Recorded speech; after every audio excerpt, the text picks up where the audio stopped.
ಪೊಲೀಸವ್ರಿಗೆ ಒಂದು ಥ್ಯಾಂಕ್ಸ್ ಹೇಳೋಕ್ಕೆ ಇಷ್ಟಪಡ್ತೀನಿ. ಯಾಕೆ ಅಂತ ಹೇಳಿದ್ರೆ ಅದು ಯಾರೇ ತಪ್ಪು ಮಾಡಿದ್ರು, ಅವಾಗ ಹೇಳಿದಾಗ ಯಾರೇ ತಪ್ಪು ಮಾಡಿದ್ರು ಶಿಕ್ಷೆ ಆಗಲೇಬೇಕು. ಅದಕ್ಕೆ ಇವತ್ತು ಏನಂತಾರೆ, ಒಂದು ಕೋರ್ಟಲ್ಲಿ ತೀರ್ಪಾಯಿತು.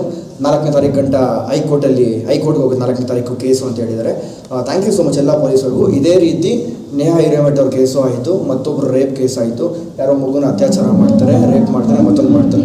ಎಲ್ಲದ್ರದ್ದು ಮೇಲೆ ಅಣ್ಣ ಇದೇ ಥರ ಇರಬೇಕು.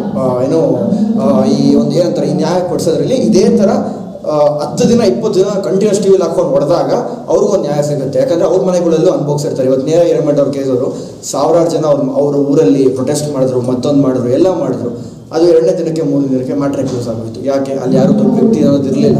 ಅದಕ್ಕೋಸ್ಕರ ಇಲ್ಲಿ ದರ್ಶನ್ ಅವರು ಇಲ್ಲ ಡಿ ಬಾಸ್ ಅವರು ಇಲ್ಲ ಮತ್ತೊಂದು ನೀವೆಲ್ಲ ಎಲ್ಲಿಂದ ಕರಿತಾ ಇರ್ತಾರಲ್ಲ ಇವಾಗ ಮೀಡಿಯಲ್ಲಿ ಕೂತ್ಕೊಂಡು ಅವರು ಇವರು ಅಂತ, ಅದಕ್ಕೋಸ್ಕರ ಎಲ್ಲರಿಗೂ ಹೇಳ್ತೀನಿ, ಪ್ಲೀಸ್ ದಯವಿಟ್ಟು ಒಂದು ರಿಕ್ವೆಸ್ಟ್ ಮಾಡ್ಕೊತೀನಿ. ನೀವುಗಳೇ ಪ್ರಮೋಟ್ ಮಾಡಿದಿರಾ, ನೀವುಗಳೇ ಬೆಳೆಸಿದಿರಾ. D boss, challenging star, box office ಸುಲ್ತಾನು, ಮತ್ತೊಂದು ಥರ ಹೆಸರುಗಳು ಕೊಟ್ಟಿದ್ದೀರಾ. ಇವತ್ತು ಅದೇ ರೀತಿ ಬೇರೆ ಥರ ಪೋಟ್ರಾಗ ಹೋದ್ರೆ ನಿಜವಾಗ್ಲೂ ಮನಸ್ಸಿಗೆ ಬೇಜಾರಾಗುತ್ತಾನ. ದಯವಿಟ್ಟು ಯಾರೂ ಮಾಡೋಕ್ಕೆ ಹೋಗಬೇಡಿ. ಆಸ್ ಎ ಫ್ಯಾನ್ ಆಗಿ ಫೈನಲಿ ಇದು ಆಸ್ ಎ ಫ್ಯಾನ್ ಆಗಿ ಸೊ ದರ್ಶನ್ ಅವರ ಫ್ಯಾನ್ಗಳಿಗೆ ಏನು ಇಷ್ಟಪಡ್ತೀನಿ?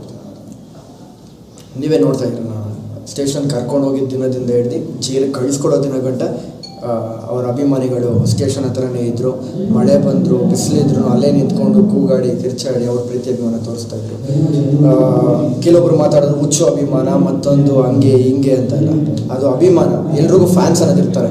ಇದು ಯಾರೋ ಒಂದು ಮೀಡಿಯಾ ಕೂತ್ಕೊಂಡು ನೋಡ್ತಿದ್ದೆ, ಎಲ್ರಿಗೂ ಫ್ಯಾನ್ಸ್ ಅನ್ನೋದಿದ್ದಾರೆ. ಇವ್ರಿಗೆ ಅದು ಫ್ಯಾನ್ಸ್ ಅಲ್ಲ, ಕಲ್ಟ್ ಅಂತ ಹೇಳ್ತಾ ಇದ್ರು. ಅದು ರಿಯಲ್. ಅದು ಆ ಕಲ್ಟೇ ಅಲ್ಲಿ ನಿಂತಿರೋದು ಇವತ್ತು.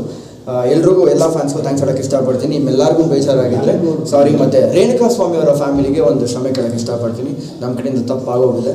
ಆ ದೇವರು ನಿಮ್ಗೆ ಇನ್ನೂ ಶಕ್ತಿ ಕೊಡಲಿ ಇದನ್ನು ತಡ್ಕೊಳ್ಳೋಕ್ಕೆ. Thank you. ಕೊನೆಯದಾಗಿ ಸೋಷಿಯಲ್ ಮೀಡಿಯಾದಲ್ಲಿ ನೆಗೆಟಿವ್ ಪಾಸಿಟಿವ್ ಎರಡು ಕಮೆಂಟ್ ಆಗ್ತಾರಲ್ಲ, ಈ ಫ್ಯಾನ್ಸ್ ವಾರ್ ಅಂತ ಮಾಡ್ತಾರಲ್ಲ. ಹೌದಾ? ಫ್ಯಾನ್ಸ್ ವಾರಲ್ಲಿ ಈಗ ಆ ಫ್ಯಾನ್ಸ್ ಈ ಫ್ಯಾನ್ಸ್ ಕಾಮೆಂಟ್ ಆಗ್ತಾರಲ್ಲ, ಬ್ಯಾಡ್ ಕಮೆಂಟ್. ವಾರ್ ಬಗ್ಗೆ ಎಲ್ಲ ಗೊತ್ತಿಲ್ಲ ಅಂತ.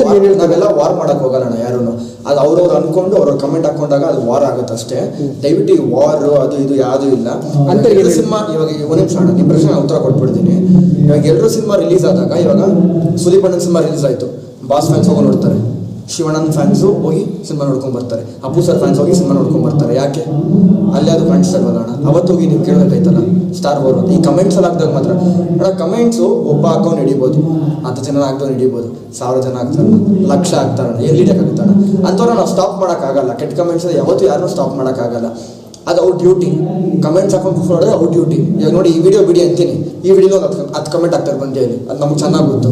ಹಂಗನ್ಬಿಟ್ಟು ನಾವು ಸುಮ್ಮನೆ ಕೂತ್ಕೊಳ್ಳೋಕ್ಕಾಗಲ್ಲ. ನಮ್ಮವ್ರು ಯಾರೋ ಕಷ್ಟ ಅನ್ಭವಿಸ್ತಿದ್ದಾರೆ ಅಂದ ತಕ್ಷಣ ನಾವೆಲ್ಲ ಒಂದು ಕಡೆ ಮೂಲೆಯಲ್ಲಿ ಕೂತ್ಕೊಂಡು ಬಿಡಪ್ಪ ಹಿಂಗೆ ಆಗೋಯ್ತಲ್ಲ ಅಂತ ಹೇಳೋಕ್ಕೂ ಆಗಲ್ಲ. ಆಗಿದೆ, ತಪ್ಪಾಗಿದೆ. ತಪ್ಪನ್ನ ತಿರ್ಗಿ ಅದನ್ನೇ ಪದೇ ಬಂದು ಕಮೆಂಟ್ ಹಾಕೋದು, ಕೆಟ್ಟದಾಗಿ ಟ್ರೋಲ್ ಮಾಡೋದು, ಅದು ಯಾವುದೋ ಬೇರೆ ವಿಚಿತ್ರ ರೀತಿಯಲ್ಲಿ ತಿರುಗಿಸೋದು ದಯವಿಟ್ಟು ಯಾರೂ ಮಾಡಬೇಡಿ ಪ್ಲೀಸ್.